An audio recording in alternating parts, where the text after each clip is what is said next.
Wednesday, July 28th. I'm Rim. I'm Scott. And this is Geeknights. Tonight, a dare. That's not...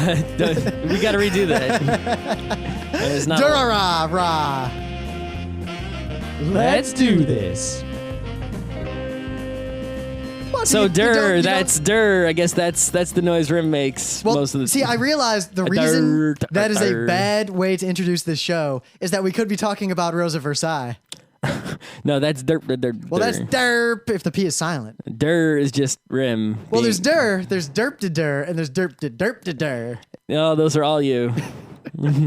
So we'll get into this. You know, Otakon's this weekend. We have news from the ComicCon, but taking a cab home last night, right? Okay. And I was talking to the cabbie, and he owns his medallion. Really? He bought it like 20 years ago. Wait. So why? How did you get to the point where he was actually telling you about this? Because I was sitting in the front seat with him, and he was like, "Hey, I'll drive you, but my credit card machine's not working. I cannot take credit cards. I will get in serious trouble if you want to pay with a credit card, and you can't." Mm-hmm. And we were like, "Well, we got it. We got cash." And he was totally cool. We were talking about the city, and then he was telling, he lives in Queens. He's like, I've lived in Queens for like 40 years. It's the best place in the world. Screw everywhere else. Yeah. Don't ever live anywhere else. Okay. And yeah, apparently 20 years ago for like 50 grand, he got a loan. He bought a yellow cab medallion. So it's worth it, I guess. Yes. He said, yeah, he lives comfortably. How much money can you make in one day with a cab, though? Well, it took him like 20 minutes to drive us home, and it was like $20 total. So about $1 a minute. $1 a minute. So that's 8 hours of driving, assuming you do 8 hours, times 60 minutes. So $4,800 a day. Fuck. Not bad. Damn, why the hell am I doing this? There's more. I don't make $4,800 in a week. Because a medallion costs $1 to $4 million. Okay, so if I pay $1 to $4 million, how long would it take to pay it off?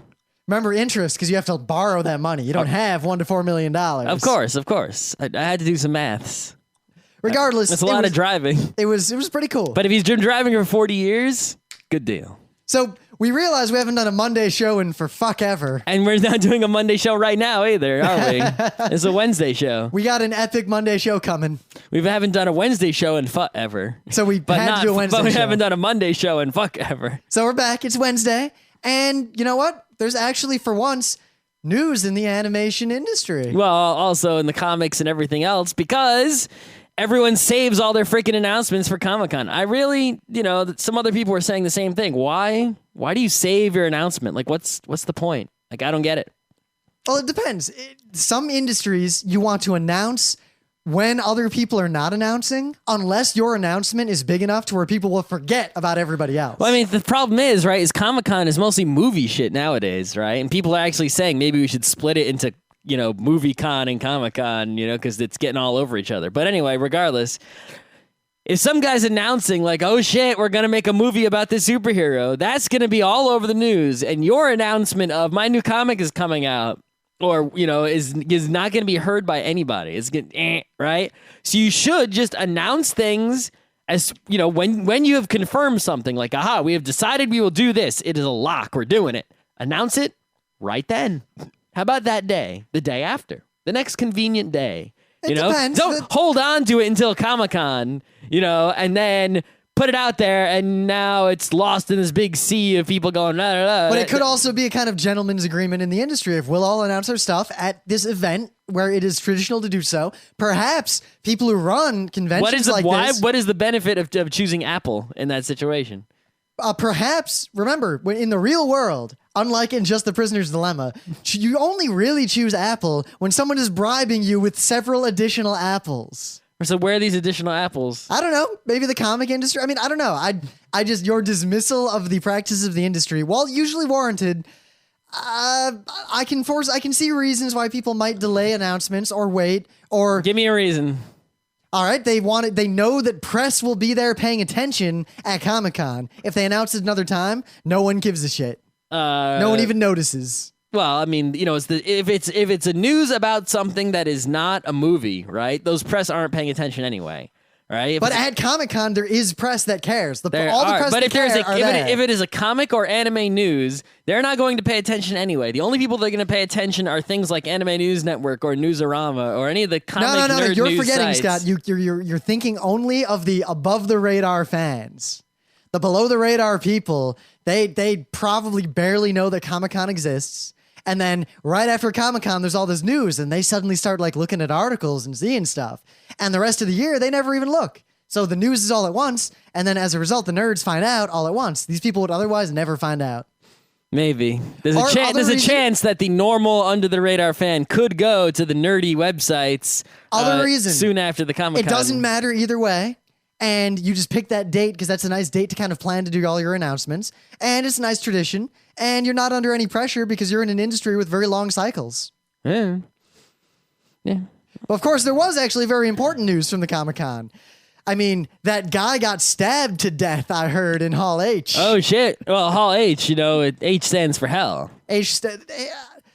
Hall H is like the worst. It's everything that I would hate about going to the Comic-Con condensed into one hall. The thing is, people talk about going to Comic-Con and waiting in lines. It's like, dude, I mean, if you don't go to the Hall H, are you really waiting in any lines? Just don't go to see any of that shit with the famous people, and you won't have to wait in a line. I'm looking at pictures of the Comic-Con, and it's just you think that hallway in the middle of Otakon is bad? Imagine that times 10. It doesn't look like you can walk. I've seen pictures of the dealer's room, and you can't really walk very much at all. But even so, it's like, okay, you can't really walk that much in the dealer's room, but you can still, cover it. You don't have to wait in a line. You can just... Hall H is basically the room where, oh shit, the trailer to the new Twilight movie is going to be shown at 1:41. Yep. And then that's it. And little things like that. And the hardcore crazy fans just bust their way in, never leave. Unless I can have some sort of bodyguard entourage bubble, I don't think I ever want to enter that hall during Comic-Con. What could possibly be in Hall H that would be or in any hall that would be worth waiting in that ridiculous? I mean, you're basically free kisses from Patrick Stewart. Big deal. So, I mean, Angry Video Game Nerd, he was talking and he went to see Penn and Teller and he had waited in a line for that, but I don't think it was Hall H. I think it was some other hall. So the line wasn't that crazy. There's a much better H, he did get in. We could have a Dagon H instead. Oh, Dagon H. That's such an excellent H. You know what? I think Comic-Con needs its own Dagon H. As does Otakon. Huh. Yeah. That's a trend. I mean, imagine if you're waiting in the Otakon line, right? The line to get your reg badge. But that's not the line to get the badge. That's because the badge was mailed to you. Because this is Comic-Con International. They mail the badge, right? But then you have to wait in that line for every panel. That's what Comic-Con is. You're waiting in the line to get into Otakon. You get your badge, but you're doing that multiple times. I don't know how people deal with it, but look at these pictures. Every single person is smiling, except in one picture I'm looking at, there's this really fat guy who looks really hot and uncomfortable, and someone is trying to shove their way around him, and he does not look happy. All right, well, let's talk about the stabbing. So basically, here are the details. Look, stabbing. So the details that are relevant are that, one, the nerd media jumped all over this and lost its shit. Oh my God, it finally happened. Violence at a nerd convention. Someone got stabbed. Yeah, dude, you should check out Akihabara. They've got you beat. So here's what actually happened. I'm gonna turn off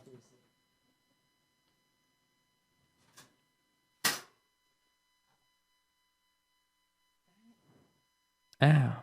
Dang it. Ow. Dang it. All right.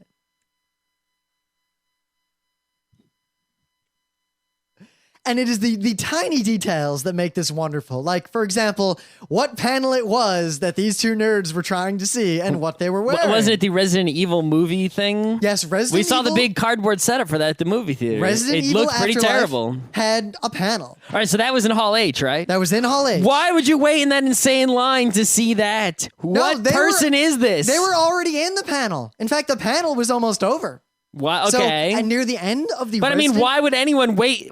Shouldn't the room... Why was that in Hall H?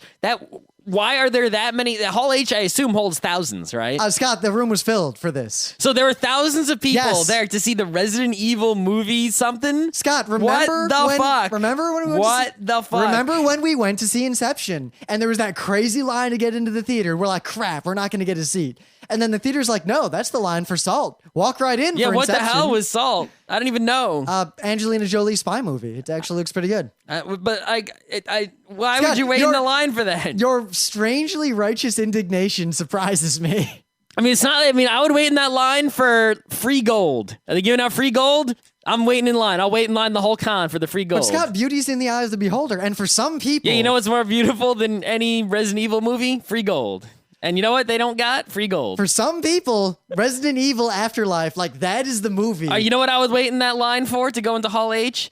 Zombie Will Eisner, or maybe Zombie Tezuka also. That I would wait in line for. It's That might be dangerous. We have brought them back from the dead for you. Holy crap! Yes, you know. So anyway, to get back to the news here, because we actually have a show to review. Oh, shit. So Hall H, Resident Evil Afterlife panel. Okay. It's nearly over, and a quote altercation breaks out between two people who both are wearing the same limited edition ComicCon 2010 Harry Potter t-shirt. Okay. So one of them suggested that his friend, the person next to him, leave his seat because he wasn't into what was being shown. So why don't you leave? You obviously don't care as much as I care about Resident Evil Afterlife. Who cares about Resident Evil Afterlife at all? And the guy who was sitting down tried to stab him in the eye with a pen. Wait. So there was a guy sitting next to him, and he said, "Why don't you leave if you don't like this?" And something happened. I don't have any details as to what happened. I heard that there was a guy trying to, who left, and then he was saving a seat for a friend, and a guy tried to sit in the saved seat, and that was what made the stabbing. Well, this is the most recent news. Is that I not could correct? Find. This is the most recent news I could find. Okay. That the two people knew each other, were wearing the same t-shirt, the limited edition Harry Potter Comic-Con 2010 t-shirt. Uh-huh. And the best part is, he didn't even get him in the eye. He missed and just kind of scratched him a little bit. The stabbie With a pen. The stabbie was taken to the hospital, and quote, his injuries were non-life-threatening. Really? And the cool thing is, The apparently, worst part is you got to go to the hospital, not that you're hurt. Is Well, that the worst part waited is- all in that whole line for the stupid Comic-Con. You even got into the horrible Hell Hall H. And now you have to leave for hours in the hospital waiting at the emergency room before you can come back. he didn't even get to see the end of the Resident Evil panel. But apparently, all the What happened to the stabber? Did he go to jail? He was taken away by the police and to jail. Oh, wow. Is he out of jail? I have no idea. That seems like the sort of one night in jail kind of thing, not like a trial, go to court, go to prison kind of I thing. don't know if I were the guy who got, stabbed. Yeah, but you can just press what, like an assault charge? I'm not would a press- lawyer. No, I'd go one step. I'd press like assault and intent to cause grievous injury. It's not attempted murder because Nah. there's no way you could have murdered him with the pen. Pen to the eye could probably kill you.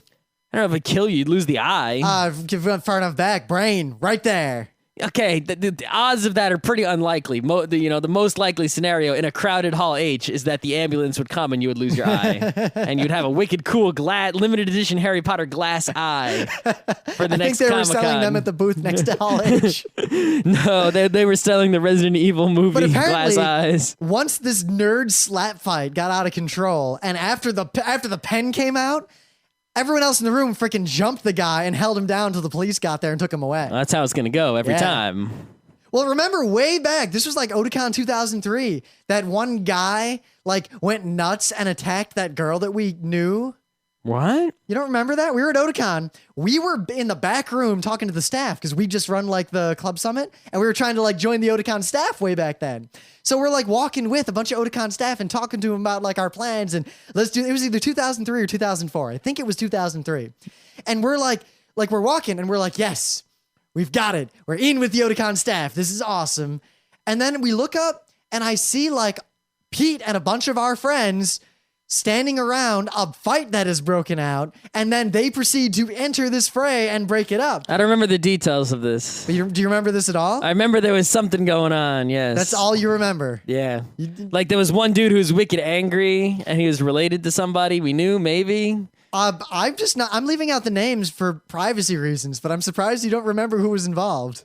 I remember there was someone we didn't know who was all angry, who was related to someone we knew. We knew who he was. Okay. All Wow. right. Having some trouble here? Oh, anyway. What did you eat for lunch yesterday? Yesterday, peanut butter and jelly. 4 days ago. Peanut butter. Well, 4 days ago was Sunday. I think you've got Alzheimer's. I didn't eat lunch Sunday. Uh-huh. All right. Regardless, Every nerd fight I've ever seen at a con has ended with someone intervening because it's really easy to intervene into nerd slap fights. There aren't often fights where there's no intervention. At least public fights. That is the extent of the fullness of the knowledge of the stabbing in Hall H. Okay. So here's a bunch of really tiny newses that are more anime manga related, right? Because there were a bunch of comic newses that were, not manga, but you know what? They all sucked. So news number 1, Eisner Award winners, as is always at the Comic-Con, right? Only really important, well, I'm sure there are other important winners, but the most important winner, Yoshihiro Tatsumi's Drifting Life. It won two Eisner Awards. What does that mean? That means you should read it. If you haven't read it, you suck. Read it now. No other mangas won any Eisner Awards this year. So Yoshihiro Tatsumi's A Drifting Life. Go on Amazon, buy it, or else you suck. 2 Eisner Awards. That means read it. I think much more important, I'm sure you're going to talk about this, 2 times. Some important shows are released on DVD or going to be released on DVD. Well, the Galaxy Express 3-9 movie and also the second movie, which is just as awesome, right, have been on VHS and were on Sci-Fi Channel, but now they're finally going to be on DVD from DiscoTek Media. But DiscoTek is also releasing Project A-ko. Holy crap. That on was, DVD. In fact, the 3rd anime I ever saw. Mm-hmm. And I think we talked about this like 3 or 4 years ago Galaxy on Express Geeknights. movie might have been the 3rd anime I saw. That Saturday. It was like Vampire Hunter D, Robot Carnival, Project A-ko, Galaxy Express, Urusei Yatsura 2. They're all old Sci-Fi Channel stuff. Kashan Robot Hunter. Interestingly enough, in the very same announcement, they announced that they're going to release Sword Fighting Very Good on DVD in the U.S. Sword Fighting Very Good was a mediocre movie with very good sword fighting. Mm-hmm. And what I didn't know, what it says here, is that the Princess Blade reimagines a historical manga that is written by Kazuo Kamimura and also Kazuo Koike. Whoa. I didn't know there was any connection between Kazuo Koike and Sword Fighting Very Good. The article doesn't say what that is, though. What is? That manga. Oh, a historical manga, but yeah. Yeah, what is it? Why did they not tell us this? I don't know. Galaxy Express movies, like, I'm just gonna buy them at like full price, whatever, on Amazon. I'm gonna buy Project A-ko too, and as a kind of a shout out / plug, you guys should go find. There's an old Anime World Order show where they reviewed Project A-ko, and the history as to how and why Project A-ko was made is hilarious. And independently, Project A-ko is hilarious. Mm-hmm. And independently. Anyone who watches Project A-ko before they turn like 11 will probably not understand that it is supposed to be a comedy. You'll think it's a serious sci-fi thing. I thought it was a straight up like dead serious sci-fi. Anyway, also interesting releases, right? Drawn and Quarterly, who's been doing some awesome releases of serious old high quality mangas, right, is releasing 2 mangas written by the creator of Gegege no Kitaro. Not the good Kitaro. I prefer Hakaba. Anyway, it's the same guy. I know, but it's not the Gegege Kitaro is kind of funny, and Hakaba Kitaro is hilarious or dark, depending on what kind of person. The point is, the same guy did both of them. Yeah. So this guy, he did 2 other mangas that are coming out from Drawn and Quarterly. One of them is called Onward Towards Our Noble Deaths, which is a war manga, which is like, oh my god. That's a good title. And the other one is Non Non Ba, which is about a boy in the 30s who's introduced to the world of, yokai and such, and he's going to see some awesome shit.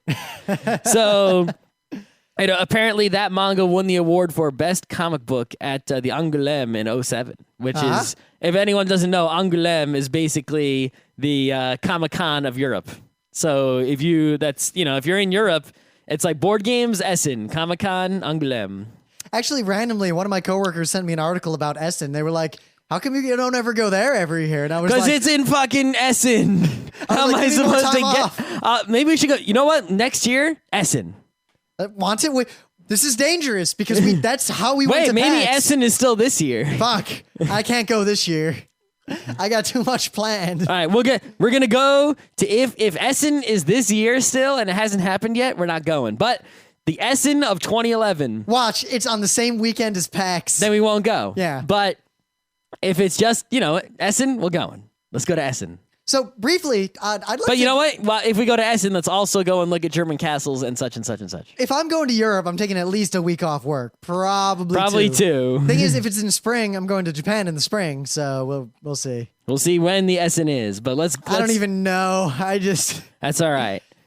Tiny bit, but this is worth discussing later, maybe in the forum, maybe on another show.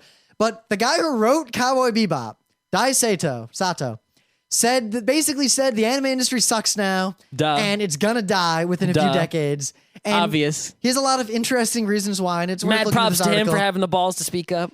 But I'll point something out. Say everything we already know. He said, there are anime now that are still fighting these stagnating trends. There sure like are. Eden of the East and Ergo Proxy. They're all in Noitamina. And we started watching both of those and didn't finish them. I feel like did that block get canceled or not? I don't know, but I don't know. I feel like I'm just gonna buy Ergo Proxy. We got to watch all of it. Start from the beginning. I'm watching Eden of the East right now. Yeah. I watched the first episode a long time ago, but now I'm rewatching. I rewatched episode 1 yesterday, and I guess episode 2 today. But I'm not gonna talk about the rest of the impetus of his article. I want to point out one thing that was unpointed out by many people talking about this. Okay. Eden of the East and Ergo Proxy, the two shows that he says, yes, they're fighting the good fight, have something very important in common. That he wrote them? He wrote both of them. Even so, though, he is he writes the good animes. What can you say?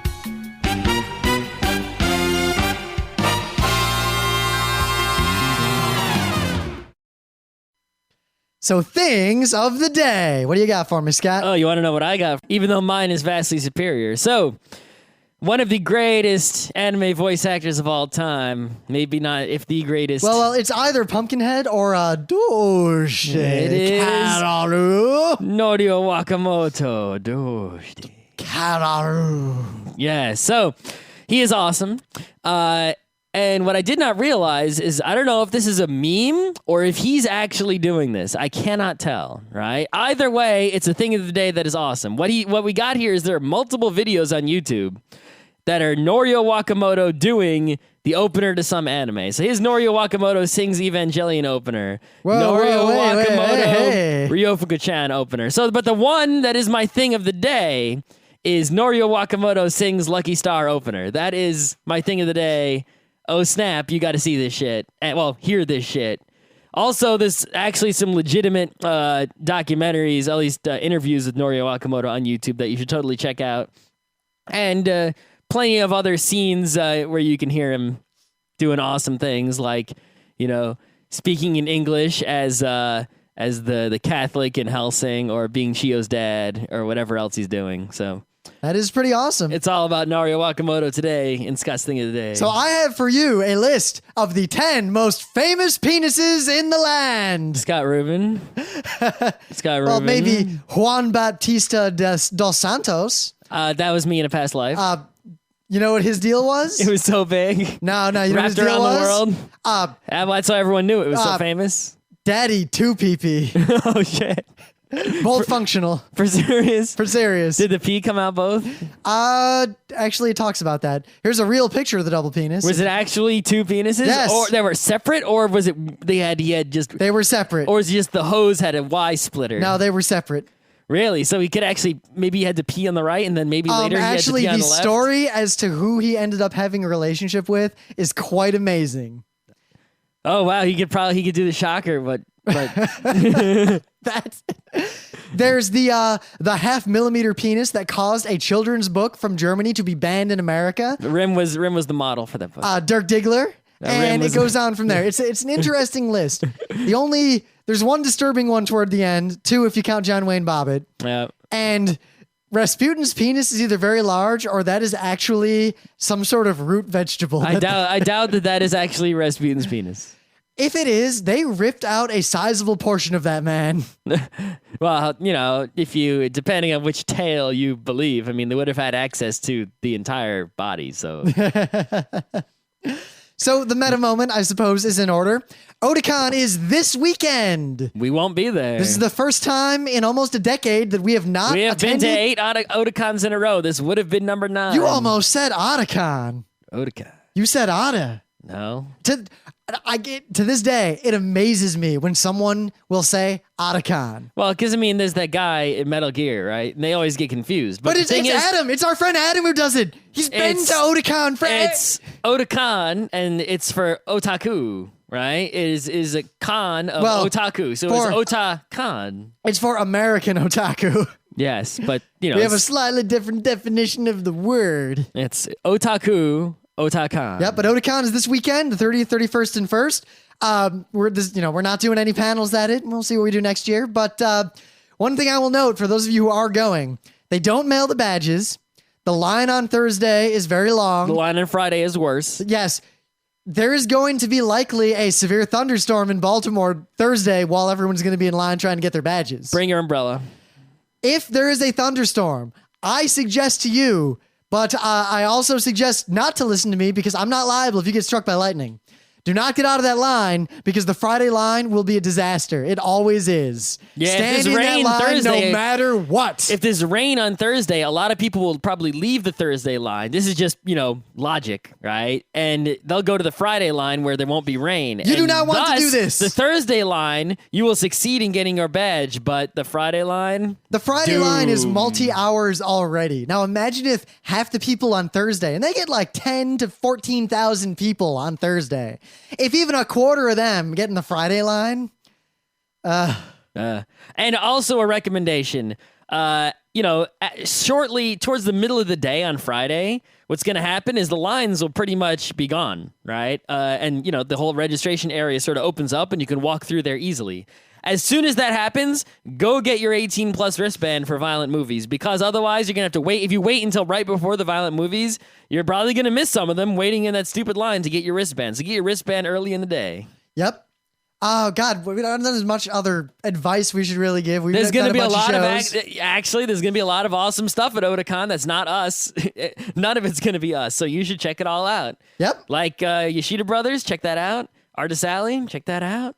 Violent movies late at night. Check that out. Yep, but I will say, if you have any feedback about Otakon that you want them to know, like say you wanted them to mail the badges, or you want to know why we weren't there, or you wanted Daryl Surratt to have panels, or you wanted Super Art Fight to do their awesome show instead of Iron Artist's somewhat lame show, you should go to the con feedback, because that is like the only time where Otakon really gets feedback. And even if you don't want to give feedback at the Otakon feedback session, they also show the winners of the AMV contest, so don't waste your time at the real AMV contest. Just forget that thing. Go see the winners at the closing ceremonies, and also they will announce the dates for the next Otakon. So you can then get the hotel early and ruin it for everybody else, like we always do. Yes, and they will also announce, I think, the attendance figures usually. Yep. And they'll show probably the opening and closing animations for the con again. Oh wow, we're not going to get to see them because they keep them under lock and key. I know. I've been trying to find a bootleg copy of any of them, and I haven't been able to get There's them. not going to be this. We've seen them all, the first two, but we're not going to see this one. Well, from the staff forum, I know a lot about the animation this year. Yeah, it's pretty high quality. Probably, but we're not going to see it because they don't show it anywhere else. That's fine. I'm pushing to get New York Comic Con to start having its own animation. Dude, you just got to put your freaking opening animation on YouTube because it's a great advertisement for your Japanese con. people are stupid about that sort of thing. So you smack them upside the head. You say, oh, yeah? Oh, well, you don't let us show on YouTube. We're just not going to show it at all. What? We put all that hard work into it. Well, we can't show it on YouTube, so what the hell's the point? Right? No, okay, you can put it on YouTube. Oh, thank you, Mr. Japanese. All right. The book club is done. So, the next book club book is going to be... we haven't... This is a new announcement. Is going to be a Ray Bradbury collection of short stories. Okay. We'll do a show on it later, but you should read some Ray Bradbury. Okay, which book, though? Should I even really say? People are just going to go start buying random ones, and they're going to get the wrong one. And it's either Red Apples of the Sun or Golden Apples of the Sun. You don't know? I don't remember. That's why. You fail. I've never heard of it, so I've heard of Ray Bradbury, but I've never heard of either. Have you read any of Ray Bradbury stuff? Fahrenheit 451. Any of his short stories? He tends to write Fahrenheit 451's pretty short. He tends to write like 4 to 5 page short stories. No, most of the one. These are like... Here's the concept. Let's go. We should turn some of them. We should turn some of them into RPGs. Like one of them in this is let's go back in time and kill a fucking dinosaur. It's pretty good. Also, the New York Comic-Con, New York Anime Festival. October 8th, 9th, and 10th, right? Yep. And we will be there in force doing crazy shit. Also that weekend, Nerd NYC, Board Game Night, Friday, October 8th. Also that weekend, 8th, 9th, and 10th, 10, the Burning Wheel Convention in Astoria, also in New York City. Labor Day weekend, PAX. We West. are doing big shit at PAX. We cannot announce it yet. There've been a lot of hints. We've been talking We're about gonna our blow secret up project. the PAX. It is gonna be boom, explode because of so much awesomeness contained in the small area. And that's not even. And you know what? Next year, PAX East is. I mean, this is cruise missile explosion we're talking about here. But next year, PAX East is gonna have to bring the nuke in order to step up the thing is, game. PAX It's basically like a one-upsmanship between the East and the West. Every year, the one is gonna be better than the other was in the previous year. So the most recent PAX will always be the best PAX. Maybe that's their plan. So every year, Tycho can say at every con, "This is truly the real PAX." That's correct. Except the East is the real PAX. Yeah. But no, Because we live in the East. We're doing egregiously unrealized potential. We're also doing our more hardcore panel, game mechanics and mechanism design. All right. Are you ready? Are you ready for something? I got one more new announcement. One more and announcement. then we're done with the meta moment. Is this something I know about? Maybe. Okay. 1 week after PAX West in New York City is recess. Oh my God. On Saturday, all day in, what is it, Manhattan something? It's in the same place? Yeah, the same place. There's going to be a full day of board and role-playing games, courtesy of Nerd NYC. I might run an RPG. I'm debating what to run. I'm running Dune, the board game. I want to play in Dune, the board game. By popular request. Well, you have to sign up for it with everyone else. I will sign up for it. It'll be full. If I run a game, I can sign up before everyone else. So in the other time slot, I don't know I'll if run you my can. Inspector's game. I think you sign up for your own game before everyone else. I don't think you sign up. No, one of the perks of running a game is you can sign up for another game before everyone else gets a crack at it. Oh shit! You didn't remember that, or you didn't do that last time? I didn't know that. I don't think that. I think that might be a new rule anyway. I remember that being the rule last time. Oh, we'll see. I don't know if that's a rule or not. But anyway, that is the end of the meta moment. So we often don't talk about newer anime. I mean, right now I'm watching Hokuto no Ken, and Scott's watching all of Leiji Matsumoto's works. I've finished watching Space Symphony My Tale, so now I'm watching Eden of the East, and I'm trying to get Gun Frontier. Well, I'm gonna which get is out on DVD in the US. I'm gonna get Ergo Proxy. We can burn through that and do a show on it. All right. But new anime that's worth talking about, and many of you are watching it now. Before we review it, we're not going to spoil anything. We already did a preview of it, but we didn't really. It was basically we talked about one episode. Now we've seen the whole show, both of us. So now we can do a real show on it. And what I'll say is that you shouldn't even need to listen to this. You should be watching Durarara. It is. If you haven't watched it already, in which case you should have watched. That it is a timeless anime forever because it is too soon. I am too close to it. We can't put it in anime you should see. I don't think it's that good. No, but we can't put it in anime you should see or anything just because it's too new. But you should watch it. Jesus Christ, should you watch it? Especially if you're one of those people, and this happens to a lot of anime fans. If you're tired of moe shows and you're tired of shonen fighting shows. No, very specifically, if you watched a lot of anime in the past and you've started to fizzle out as an anime fan for whatever reason, this show will basically kick you in the nuts right back into anime. Oh yeah, this is the good kind of show that we're always looking for. So Dura is by the same guy, or at least directed by the same guy who did Bakano, and they're very similar shows. In fact, there's a cameo for Bakano in Dura. Yeah, there's a couple references to Bakano in Durarara. But the thing is, Durarara, I think it's ra ra ra. Well, it's Durarara. There's 3 Ra's. Durarara, right? And it's not. It's just annoying, and you're just making yourself sound retarded.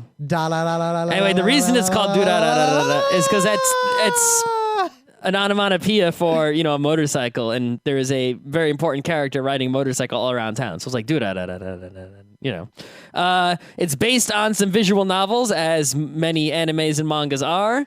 And unlike the usual situation when something is based on a visual novel or an anime, the anime is moving slow enough to where there's no filler. It's not like they it's not a matter of moving slowly, right? I think the visual, from what I understand, I could be wrong, is that the visual novels are all done, and there's so many of them, I think maybe 5 or 6-ish, and the anime basically covers the material of the first 2, so you have half of the season, like the first 12 or 13 episodes, basically cover volume 1, and the rest of the show covers volume 2, and then you don't get volume 3, 4, 5, and so on. They're not animated, so that's that. Of course, I get the impression that this was very popular, so we'll see what happens. Hopefully they will just continue to turn the visual novels into anime, because I can't read the visual novels. I heard tell there's no AV. At the very least, maybe I've quite a few visual novels have been brought out in the U.S. translated.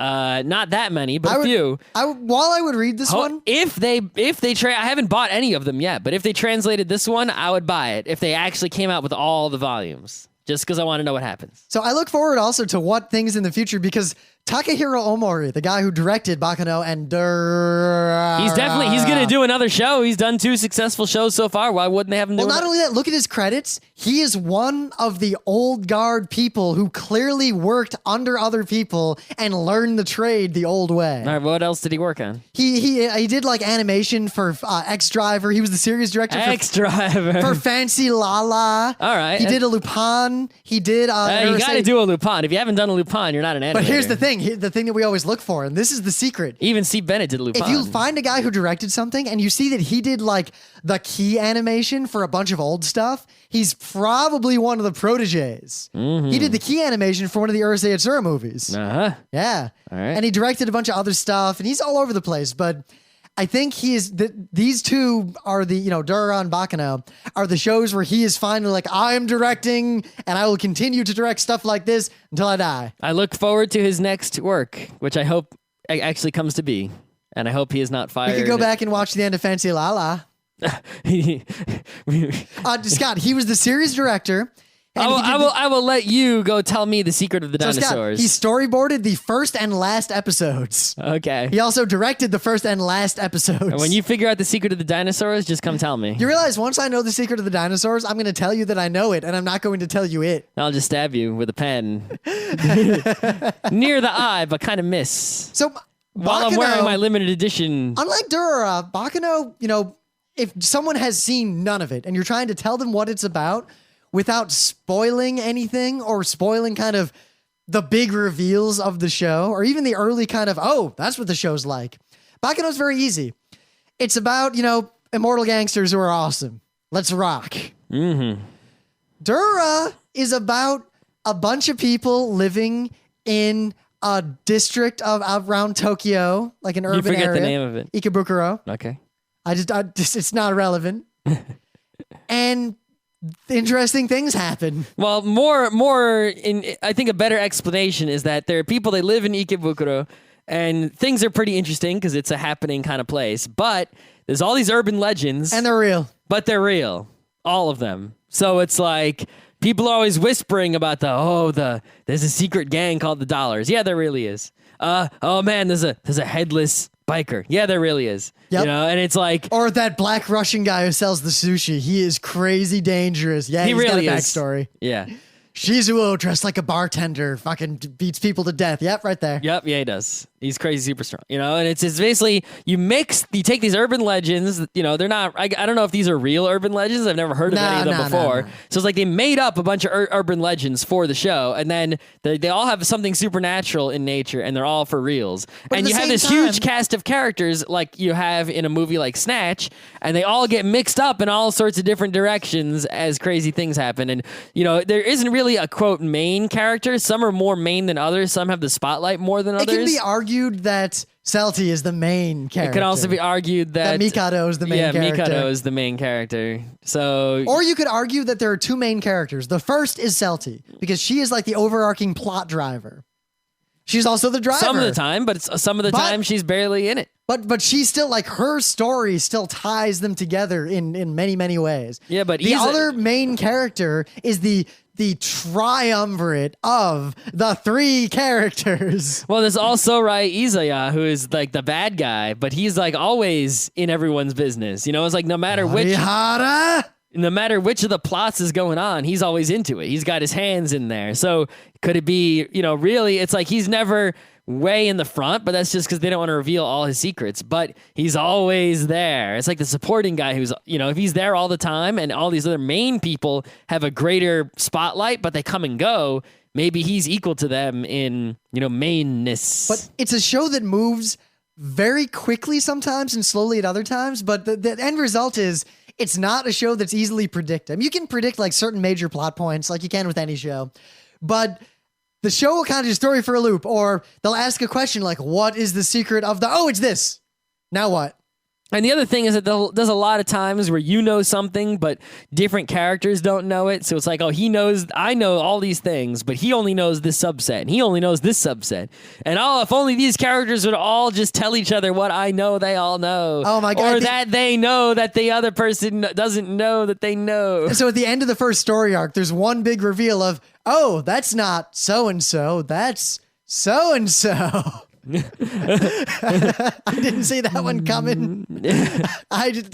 When that whole reveal happened, basically it comes down to a bunch of people standing around going, what the fuck? There's pretty much really? There was pretty much only one thing, and I predicted it way early, and the proof is in the forum. Yep. And Scott did in fact predict it. I predicted it absolutely 100% way early, and everything else I didn't predict. So I got one, but it was a big one, and no one else got it. So who should watch this show before we, have a little spoiler Everybody, line? except I want to have a couple. Except very small children, and maybe old people won't like it. I think small children would like at least the first season. I'm talking about like 2-year-olds. It's pretty and colorful, and stuff's going around. Yeah, it's kind of dark. Stuff's flying around. Yeah. I was like 10-year-olds and up, from 10 to I mean, old people should watch it, but they probably won't like it. So maybe like 10 to 60-year-olds. I was 8 when I saw Vampire Hunter D, and I loved it. My little brother AK8 is maybe all was right. 5. 5, I don't know. He loved it. Vampire Hunter D was the best thing ever when he was 5 years old. Yeah, but I mean, I don't know. He's going to really understand what's going on in Durarara when he's 5. It's just colorful. There's colors running around. Okay, but you can get more colors if you watch Pokemon. Or Fuda Kappa. That's got way too many colors. Kappa. Stick with the Doraemon when you're 5. Fuda Kappa. In fact, stick with Doraemon until you're like in second, third grade. You can still watch Doraemon. Doraemon is the or shit. Dude, there's your mashup. Duraraman. Yeah, Doraemon shows up. And Celty takes off her helmet and it's just Doraemon. So, not to spoil anything, but this helicopter. Straight up, and the way the show goes is, the first episode and the second episode are really cool, and they set up all this stuff. But then the mystery is, who is the headless rider? What's the deal? Is she really headless?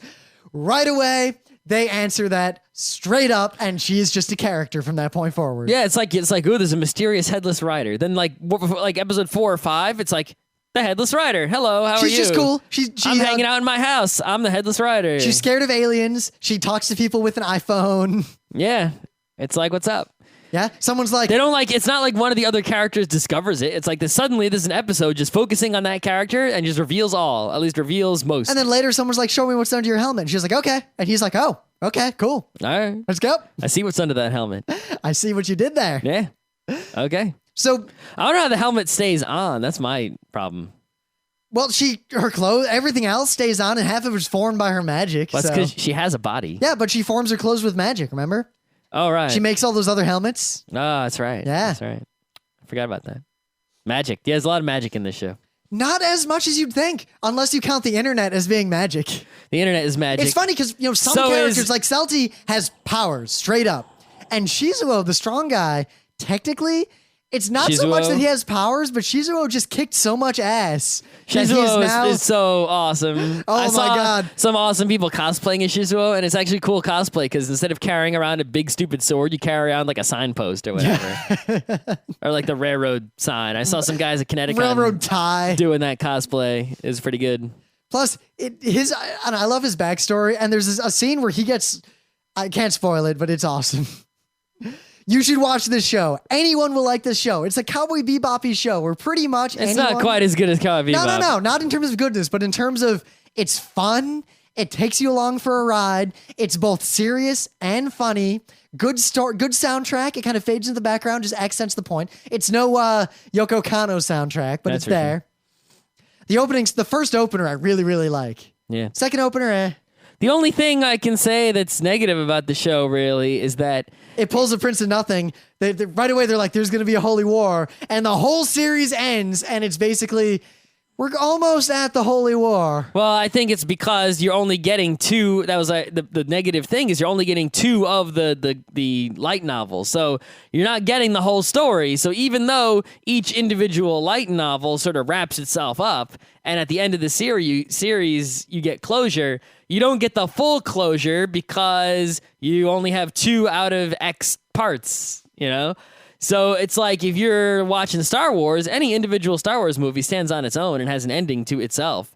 But if you only watch episode 4 and you don't watch 5 and 6, it's like, well, like we don't get any ending here. Well. Look at The Lord of the Rings, the first movie, or much more importantly, if The Empire Strikes Back stands on its own, except as a kid watching that, not having seen like all of the first movie and not knowing there was the third movie.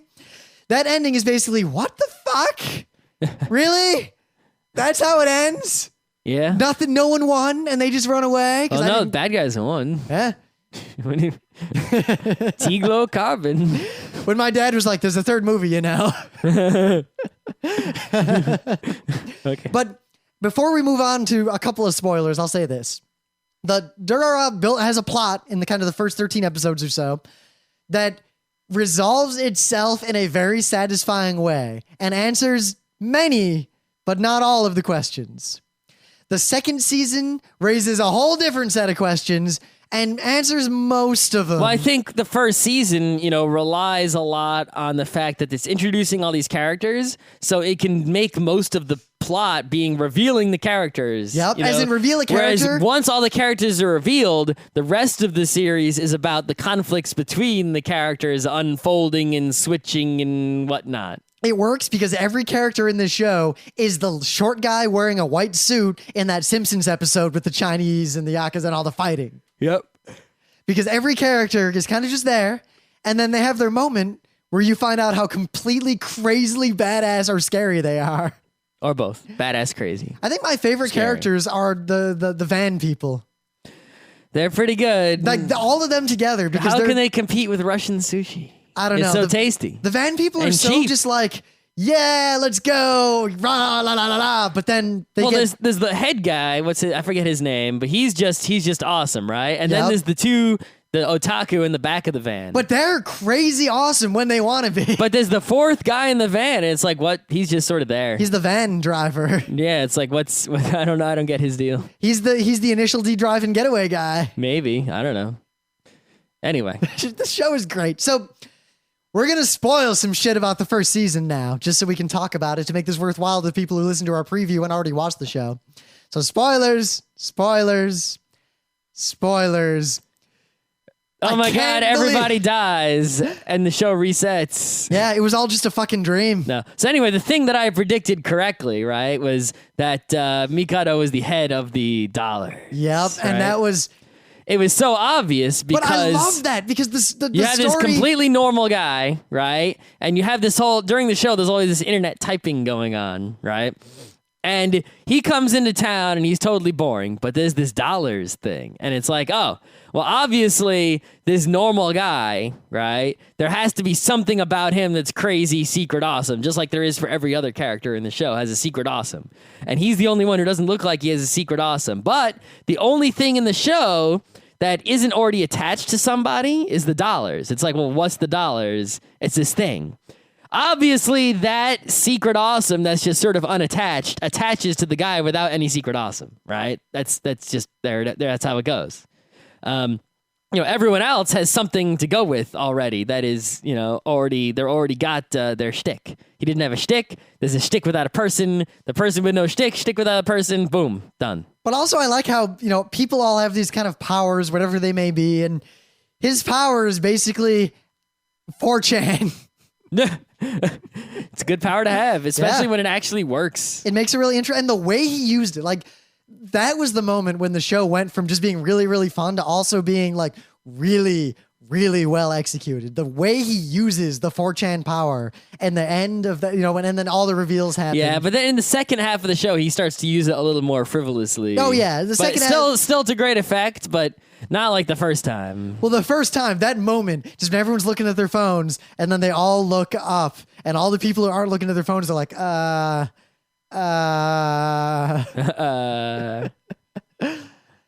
It's kind of that's the way the world is and is going to be. I hope so. Yeah. 4chan. The other thing I thought was really interesting was the whole Psycha thing, right? It's like that I did not expect. When she not got away, and I was like, how the fuck did she get away? But I didn't think maybe I should try to figure it out. I just thought, how the fuck? And then when they revealed, oh, duh. The thing that got me is that it's like, okay, someone's possessed by an evil sword, right? But it's like, it's not the typical situation when you have that. Usually when someone's possessed by an evil thing, it's like the One Ring, right? This was like, yeah, I got the One Ring, but you know what? I got it under control. It's cool. And it totally is cool. Like, she's got it, but she's not, going crazy or stabbing people. It was only someone else who had a problem that became all crazy. Because like toward the end, she starts using it semi-frivolously too. Yeah, but they show you the contrast between the slasher and her of like, yeah, this is what usually happens when there's someone possessed by an evil weapon, and here's how our person possessed by an evil weapon is going to be, right? And it's like, I'd like to think that if I was possessed by an evil weapon, I would be more like that. I wouldn't be all just like crazy stabbing everybody. So I guess the last thing before we end the show, because we've gone on long enough, toward the end, when, in case someone's still listening, I'm not going to say who, but anyone who knows, when someone gets fucking shot at the end of an episode, the fact that, and now I'm spoiling, in the next episode, they don't address it for a while, and then the fucker just kind of wanders into the scene. He's like, someone shot me. What the hell? I walked here. Yeah, I thought he was done. I thought he was done too. And I was upset because that was an awesome character. I wanted to stick around, but then when he came back, I was also sort of upset that it was not a for real death. But I was also happy because that was fucking hilarious. It was funny. Made this really like epic, like crazy scene. Like someone got shot, things really got escalated, and then he just comes in and he's just so badass. The thing is, guns are always a much bigger deal in Japan, real ones anyway, than they are in the in U.S. media. So it's like when you see a gun coming out in like an anime that takes place in what's supposedly modern Japan. Well, look at Odoru Daiso Sasen. Oh shit! In Odoru Daiso Sasen in the movie, nobody has a gun. And it's a cop movie. I remember the scene where I forget if it was the first movie or maybe it was the Rainbow Bridge, where that crazy person has a gun and none of the police have a gun. Nope. And then there's the big scene in Odoru Daiso Sasen is the freaking stabbing, right? Yeah. It's like, oh shit, a knife. Ah, knife. Yeah. So you know what's better than one knife? Two knives. Oh yeah. Oh yeah. I think we're done. We can wrap this up. You should watch the show. I think it's still free on Crunchyroll. There's going to be some sort of OAV-ish like epilogue that's going to come out, which is like, oh, really? Because I guess that means that they're not going to do the remaining. I think they will. I think maybe they'll just do OAVs for a while. We'll see. I don't know. It's hard to tell. I don't know what the sales or like numbers I'm more were. looking forward to just the guy directing more different animes because I can get the light novels for this, right? Yeah, but also to find the rest of the story. If you haven't watched it, watch Baccano. If you like Durarara, you like Baccano, and the other way around. I still didn't finish Baccano. I only watched a handful of episodes. I've seen all but like the last 3 episodes. Oh, right. I thought you saw it all. It's fucking awesome. I've only watched like 3 or 4, and I've just got to go for it. Though it is a lot more violent than Durarara.